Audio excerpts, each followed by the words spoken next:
가까울수록 다 말하지 마라. 이런 인연이 찾아온다.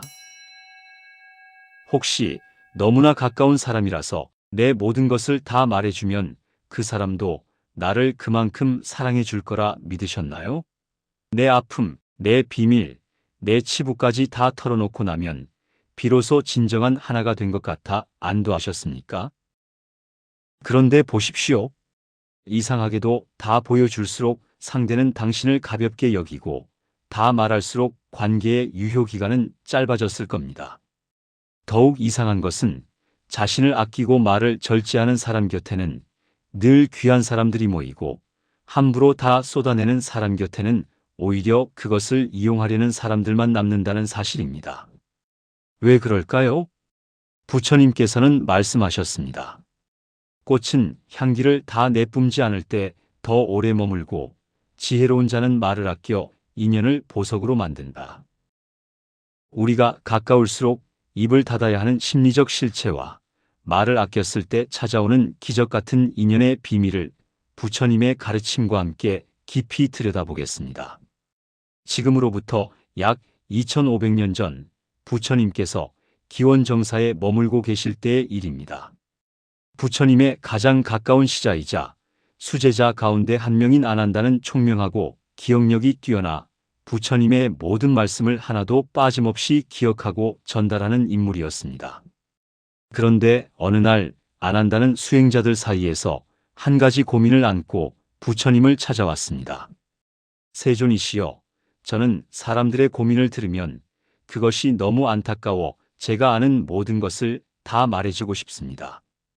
그런데 이상하게도 제가 많이 말해줄수록 그들은 오히려 저를 멀리하거나 가르침을 가볍게 여깁니다. 무엇이 잘못된 것입니까? 부처님께서는 잠시 고요히 미소를 띠신 뒤 아난다에게 이렇게 말씀하셨습니다. 아난다야, 가득 찬 그릇에는 물을 더 담을 수 없느니라. 내가 말을 다 쏟아내면 상대의 마음에는 스스로 깨달을 공간이 사라진다.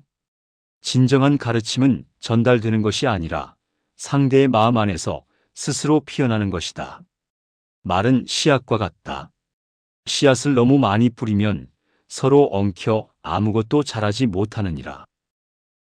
아난다는 이 말씀에 크게 깨달음을 얻었습니다. 부처님께서는 말씀을 이어가셨습니다. 물은 반드시 낮은 곳으로 흐른다.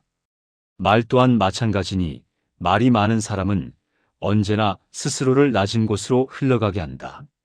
하지만 말을 아끼는 사람은 스스로를 높은 곳에 머물게 하여 사람들로 하여금 우러러보게 한다. 바로 이것이 침묵의 지혜가 시작된 날의 이야기입니다. 우리는 오늘도 아난다와 같은 실수를 반복하고 있습니다. 소중한 사람일수록, 가까운 사람일수록 내 모든 것을 다 보여주면 더 깊이 연결될 것이라 착각합니다. 그러나 부처님은 명확하게 말씀하십니다. 진정한 연결은 다 드러냄이 아니라 적절한 여백에서 피어난다. 우리는 왜 가까운 이에게 모든 것을 쏟아낼까요? 그것은 두 가지 욕구 때문입니다. 하나는 인정받고 싶은 욕구이고 다른 하나는 외로움을 해소하고 싶은 욕구입니다. 이 두 가지는 인간이 가진 매우 자연스러운 감정입니다. 그러나 부처님의 눈으로 본 인간관계의 실체는 냉정합니다. 첫째, 나라는 신비의 성벽을 스스로 허무는 일입니다. 법구경에는 이런 구절이 있습니다. 자신을 다스리는 자는 천명의 적을 이기는 것보다 위대하다. 인연이란 적당한 거리에서 비치는 달빛과 같습니다. 너무 가까이 가서 손으로 잡으려 하면 달은 사라지고 차가운 강물만 남습니다.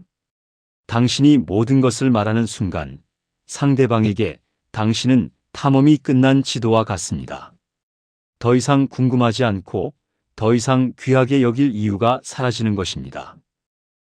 둘째, 상대의 마음에 업의 짐을 던지는 행위입니다. 우리가 털어놓는 고민과 비밀은 사실 우리 자신의 마음을 시원하게 하려는 이기심에서 비롯되는 경우가 많습니다. 듣는 이의 그릇이 준비되지 않았는데 내 삶의 무게를 다 쏟아붓는 것은 상대의 어깨에 무거운 짐을 지우는 것과 같습니다. 부처님께서는 이를 말의 독이라 하셨습니다. 수타니파타에는 이렇게 기록되어 있습니다. 말은 칼과 같다. 잘 쓰면 사람을 살리고 함부로 쓰면 스스로를 벤다. 내가 쏟아낸 말이 상대에게 부담이 되고 그 부담이 쌓이면 결국 상대는 당신을 피하게 됩니다. 이것이 다 말하고 나서도 관계가 멀어지는 이유입니다. 셋째, 말은 에너지를 소진시킵니다. 수행자들은 예로부터 말이 많은 사람은 에너지가 새어나가고 말이 적은 사람은 내면에 힘이 쌓인다는 것을 알고 있었습니다. 부처님께서 깨달음을 얻으신 후 보리수 아래서 49일간 침묵하신 것도 이유가 있습니다. 그 고요함 속에서 부처님의 존재는 온 우주에 울려 퍼졌고 수많은 인연들이 스스로 찾아들었습니다. 이야기를 들려드리겠습니다. 부처님 당시 인도에는 코살라라는 강대한 왕국이 있었습니다. 그 왕국의 왕 파세나디는 부처님의 제가 신자로서 부처님을 깊이 존경하는 훌륭한 군주였습니다. 그런데 코살라국과 이웃한 석가족의 땅 사이에 오랫동안 묵은 갈등이 있었습니다. 파세나디 왕은 석가족의 여인과 혼인하기를 원했지만 자존심 강한 석가족은 내심 이를 탐탁지 않게 여겼습니다. 표면적으로는 혼인을 허락했지만 실상은 노비의 딸을 귀족의 딸로 속여 왕에게 보냈습니다. 세월이 흘렀고 그 혼인으로 태어난 아들이 바로 훗날 코살라의 왕이 된 비두다바입니다. 비두다바 왕자가 어린 시절 외가인 석가족의 땅을 방문했을 때 일이 벌어졌습니다. 왕자가 한자리에 앉았다가 일어난 뒤 석가족의 신하 하나가 그 자리를 보며 말했습니다. 노비의 자식이 앉았던 자리를 씻어라. 이 말 한마디가 비두다바 왕자의 귀에 들어갔습니다. 자신의 어머니가 노비의 딸이었다는 충격적인 사실, 그리고 그 수치스러운 말. 어린 왕자의 마음에는 그날부터 깊은 원한의 씨앗이 심겼습니다. 훗날 왕이 된 비두다바는 그 원한을 잊지 않았습니다. 결국 그는 군대를 이끌고 석가족의 땅을 침공하여 수많은 사람을 죽이고 마을을 불태웠습니다. 부처님께서는 이 비극을 막으시려 3번이나 길목에 나타나 비두다바 왕을 설득하셨습니다. 그러나 업보의 수레바퀴는 이미 돌기 시작했고 결국 막을 수 없었습니다. 이 모든 비극의 씨앗은 어디서 시작되었습니까? 바로 그 신하의 입에서 나온 말 한마디였습니다. 부처님께서는 이 사건을 두고 말씀하셨습니다. 함부로 내뱉은 말 한마디가 칼보다 깊은 상처를 남기고 세대를 넘어 피의 강을 만든다. 말을 아끼는 것은 겁쟁이의 침묵이 아니라 지혜로운 자의 자비다. 이것이 단순히 개인의 관계에만 국한된 이야기가 아닙니다. 말의 업보는 개인을 넘어 집안을, 마을을, 나라를 무너뜨릴 수도 있습니다. 하물며 우리가 가까운 사람에게 아무 생각 없이 쏟아내는 말들이 얼마나 큰 파장을 만들어내는지 이제 조금은 실감이 되십니까? 자, 이제 중요한 이야기를 드리겠습니다. 당신이 말을 아끼고 내면의 힘을 기를 때 당신의 인생에는 이전에는 보지 못했던 귀한 인연들이 찾아오기 시작합니다. 첫 번째, 당신의 무게를 알아보는 깊은 인연이 찾아옵니다. 말이 가벼운 사람 곁에는 늘 가벼운 사람들만 모입니다. 당신이 침묵을 지키고 꼭 필요한 말만 할 때 세상은 당신을 함부로 할 수 없는 사람으로 인식합니다. 이때부터는 당신을 이용하려는 사람이 아니라 당신의 깊이를 존중하고 함께 성장하려는 높은 수준의 인연들이 당신의 삶으로 스며들게 됩니다. 부처님의 수제자 중 가장 지혜롭다고 칭송받은 사리푸타는 이런 말을 남겼습니다.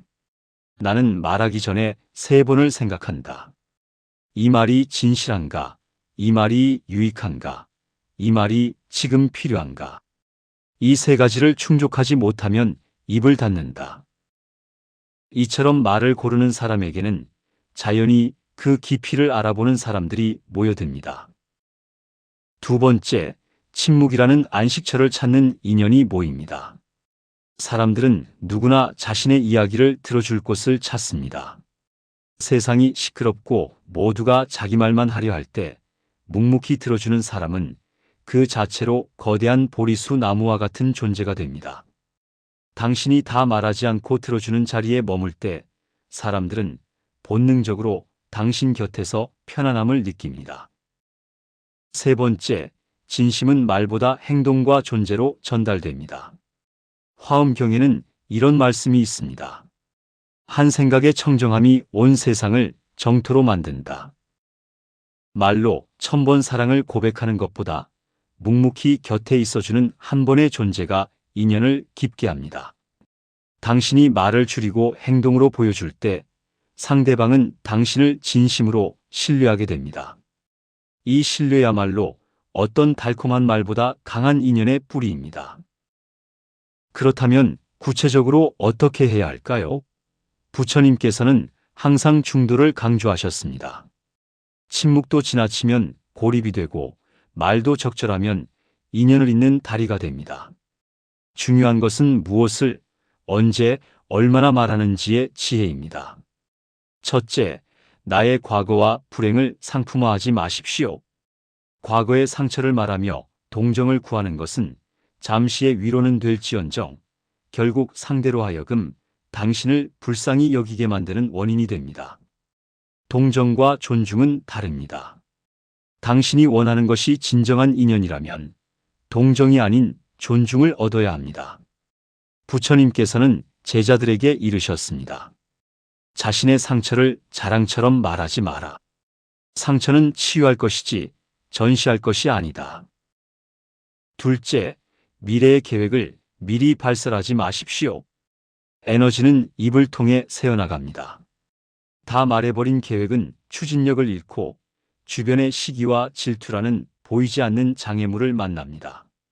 씨앗은 땅 속에서 조용히 싹을 틔울 때 가장 강하게 자랍니다.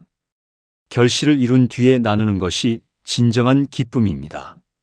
이런 사례가 있습니다. 한 스님이 오랜 수행 끝에 깨달음의 경지에 가까워졌을 때 그 기쁨을 참지 못하고 도반에게 자신이 느끼는 것을 모두 말했습니다.